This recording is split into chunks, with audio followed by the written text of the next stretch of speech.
The choice of words indicates that Negroes are from the line of Shem.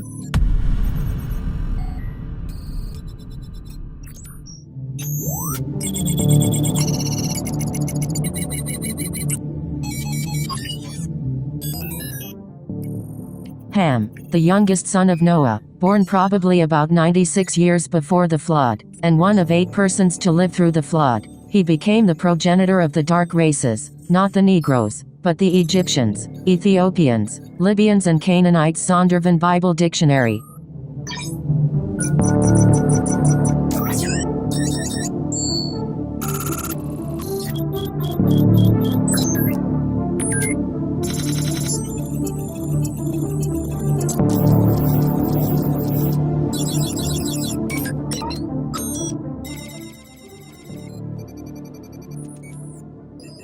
Primarily Africa is the land of the blacks. The world has always been familiar with black men, who represent one of the most ancient of human stocks. Of the ancient world gathered about the Mediterranean, they formed a part and were viewed with no surprise or dislike, because this world saw them come and go and play their part with other men. Was Clitus the brother-in-law of Alexander the Great less to be honored because he happened to be black? Was Terence less famous? The medieval European world, developing under the favorable physical conditions of the North Temperate Zone, knew the black man chiefly as a legend or occasional curiosity, but still as a fellow man, an Othello or a Prester John or an Anter. The modern world, in contrast, knows the Negro chiefly as a bondslave in the West Indies and America. Add to this the fact that the darker races in other parts of the world have, in the last 4 centuries, lagged behind the flying and even feverish footsteps of Europe, and we face today a widespread assumption throughout the dominant world that color is a mark of inferiority.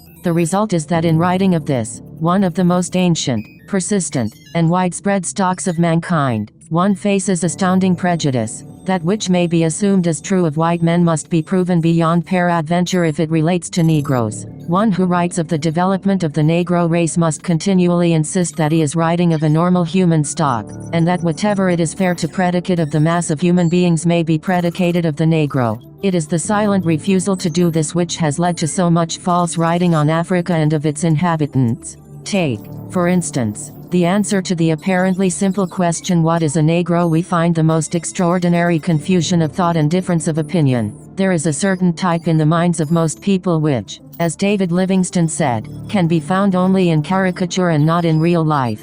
When scientists have tried to find an extreme type of black, ugly, and woolly-haired Negro, they have been compelled more and more to limit his home even in Africa. At least 9/10 of the African people do not at all conform to this type, and the typical Negro, after being denied a dwelling place in the Sudan, along the Nile, in East Central Africa, and in South Africa, was finally given a very small country between the Senegal and the Niger, and even there was found to give trace of many stocks. As Winwood Reid says, the typical Negro is a rare variety even among Negroes. As a matter of fact, we cannot take such extreme and largely fanciful stock as typifying that which we may fairly call the Negro race. In the case of no other race is so narrow a definition attempted. A white man may be of any color, size, or facial conformation and have endless variety of cranial measurement and physical characteristics. A yellow man is perhaps an even vaguer conception. In fact, it is generally recognized today that no scientific definition of race is possible. Differences, and striking differences, there are between men and groups of men,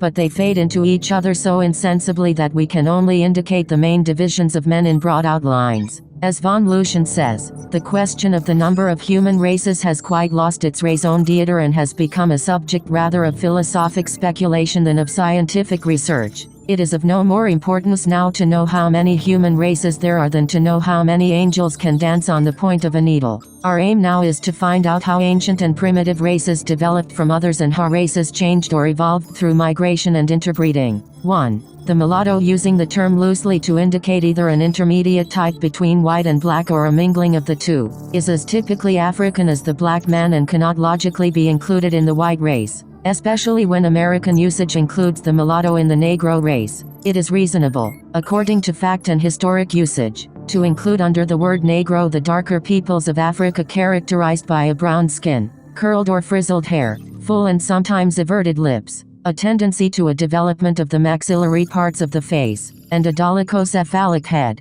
This type is not fixed or definite. The color varies widely. It is never black or bluish, as some say, and it becomes often light brown or yellow. The hair varies from curly to a wool-like mass, and the facial angle and cranial form show wide variation. It is as impossible in Africa as elsewhere to fix with any certainty the limits of racial variation due to climate and the variation due to intermingling. In the past, when scientists assumed one unvarying negro type, every variation from that type was interpreted as meaning mixture of blood. Today we recognize a broader normal African type which, as Palgrave says, may best be studied among the statues of the Egyptian rooms of the British Museum. The larger gentle eye, the full but not over protruding lips, the rounded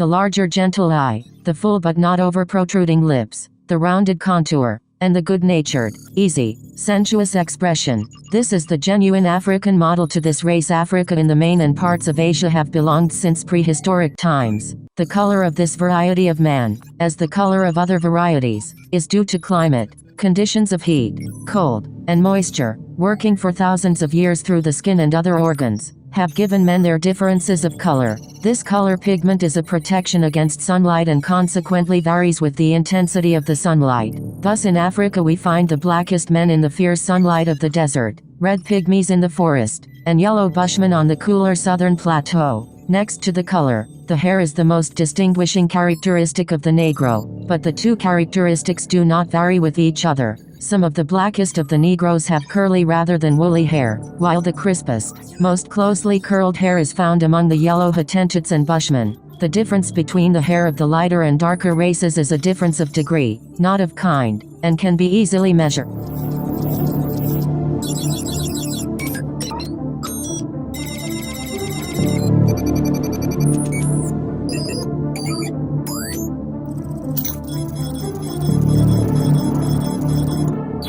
Atlantic slave trade or transatlantic slave trade took place across the Atlantic Ocean from the 16th through to the 19th centuries. The vast majority of those enslaved that were transported to the New World, many on the triangular trade route and its Middle Passage, were West Africans from the central and western parts of the continent sold by West Africans to Western European slave traders, or by direct European capture to the Americas. The numbers were so great that Africans who came by way of the slave trade became the most numerous Old World immigrants in both North and South America before the late 18th century. Far more slaves were taken to South America than to the North. The South Atlantic economic system centered on producing commodity crops, and making goods and clothing to sell in Europe, and increasing the numbers of African slaves brought to the New World.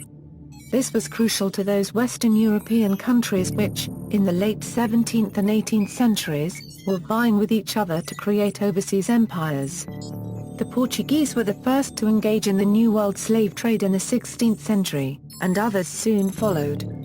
Ship owners considered the slaves as cargo to be transported to the Americas as quickly and cheaply as possible, there to be sold to laboring coffee, tobacco, cocoa, sugar and cotton plantations, gold and silver mines, rice fields, construction industry, cutting timber for ships. If the hair follicles of a Chinaman, a European, and a Negro are cut across transversely, it will be found that the diameter of the first is 100 by 77 to 85, the second 100 by 62 to 72, while that of the Negro is 100 by 40 to 60. This elliptical form of the Negro's hair causes it to curl more or less tightly. There have been repeated efforts to discover, by measurements of various kinds, further and more decisive differences which would serve as really scientific determinants of race. Gradually these efforts have been given up. Today we realize that there are no hard and fast racial types among men. Race is a dynamic and not a static conception, and the typical races are continually changing and developing, amalgamating and differentiating. In this little book,